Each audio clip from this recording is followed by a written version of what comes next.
নমস্কার বন্ধুরা, আমি মৌমিতা আবারও চলে এসেছি একটা নতুন রেসিপি নিয়ে আজকে মৌমিতার হেসেল চ্যানেলে। তো আজকে যে রেসিপিটা আমি করে দেখাচ্ছি সেটা কি করে দেখাবো সেটাই আপনারা দেখতে থাকুন। আজকে আমি করে দেখাবো হচ্ছে দই কাতলা। এটা কিন্তু একটা সবারই খুব প্রিয় রেসিপি, এটা খেতে আমাদের খুবই ভালো লাগে। আর বিয়ে বাড়ি টাড়ি গেলেও যদি প্রথম পাতে এই দই কাতলাটা থাকে আমরা কিন্তু খুবই খুশি হয়ে যাই। তো এটা আমি কিভাবে বানাচ্ছি সেটাই আপনারা দেখুন। আমি নিয়ে নিয়েছি কাতল মাছ, এখানে আমি লেজা গাদা পেটি সবই নিয়েছি, আপনারা যে যেরকম পছন্দ করেন সেরকম নেবেন। এবার মাছে আমি দিয়ে দিলাম নুন আর পরিমাণ মতো অল্প গোলমরিচের গুঁড়ো। এই দিয়ে মাছটাকে আমি 10 থেকে 15 মিনিট ম্যারিনেট করে রেখে দেবো। মাছটাকে ম্যারিনেট করে নিয়ে তারপর আমি এটা ভাজবো। আর একটা কথা বলে দিচ্ছি, এই রান্নাটা কিন্তু আমি করব সাদা তেলে। আজকে আর কোনো সর্ষের তেলের রান্না হবে না, আজকে এই রান্নাটা হবে সাদা তেলে।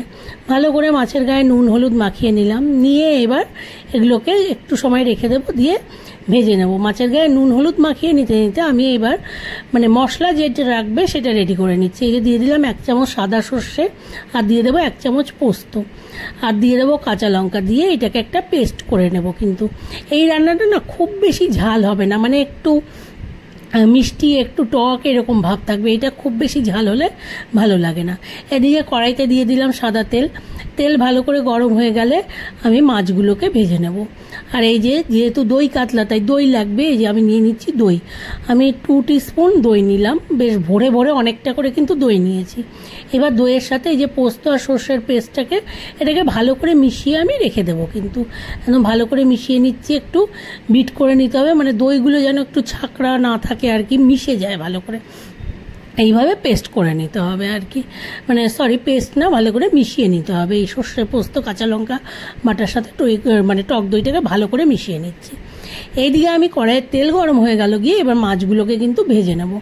মাছগুলোকে যে যেরকম পছন্দ করেন, দই কাতলায় অনেকে মাছ বেশি ভাজা পছন্দ করেন না, হালকা ভাজেন, কিন্তু আমার বাড়িতে কেউ হালকা ভাজা মাছ খাবে না, তাই আমি কড়া করেই মাছগুলোকে ভাজছি। কিন্তু মাছ ভাজা হয়ে গেল গিয়ে এবার এই তেলের মধ্যে আমি দিয়ে দিচ্ছি শুকনো লঙ্কা, দারচিনি, এটা ফোড়নে দিলাম।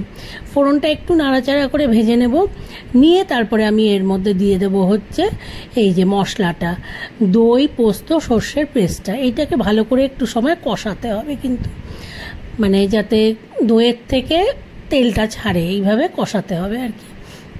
এই যে ভালো করে দেখছেন নাড়িয়ে নিচ্ছি।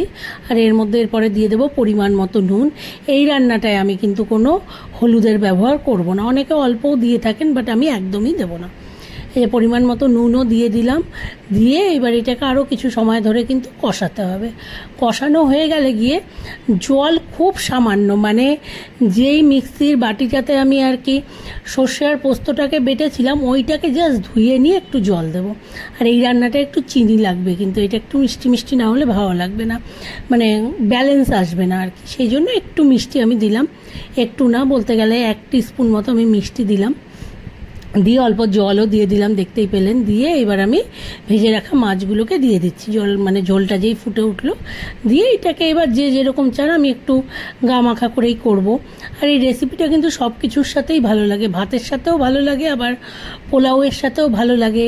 ফ্রাইড রাইস বলতে আমাদের বাঙালি ফ্রাইড রাইস যেটা হয় কাজু কিশমিশ দিয়ে একটু মিষ্টি মিষ্টি, তার সাথেও কিন্তু এই রেসিপিটা ভালো লাগে। তা দেখতেই পাচ্ছেন হয়ে গেছে গিয়ে আমার রান্না পুরো শেষ। আমি এবার এটাকে সার্ভিং প্লেটে সার্ভ করে দিচ্ছি। কিন্তু আমার রান্না পুরো হয়ে গেছে গিয়ে এই যে আমি এবার এটাকে সার্ভ করে দেবো প্লেটে। দেখতেই পাচ্ছেন খুব সহজে কিন্তু এই রেসিপিটা তৈরি হয়ে গেল গিয়ে, একদম খুব কম ইনগ্রিডিয়েন্টসে খুব সহজে এই রান্নাটা করা যায় আর কি। দেখতেই পাচ্ছেন এই যে আমি এবার সার্ভিং প্লেটে কিন্তু সার্ভ করে দিলাম। একদম রেডি হয়ে গেল গিয়ে আমার দই কাতলা। এইটা কিন্তু বাঙালির খুবই পছন্দের একটা রেসিপি। তা দেখতেই পাচ্ছেন একদম রেডি হয়ে গেছে গিয়ে দই কাতলা। তা আশা করি আপনাদের রেসিপিটা ভালো লাগলে একটু লাইক করবেন, শেয়ার করবেন, কমেন্ট করবেন। আমার চ্যানেলটাকে সবাই প্লিজ সাবস্ক্রাইব করবেন। সবাই ভালো থাকবেন, অনেক অনেক ধন্যবাদ।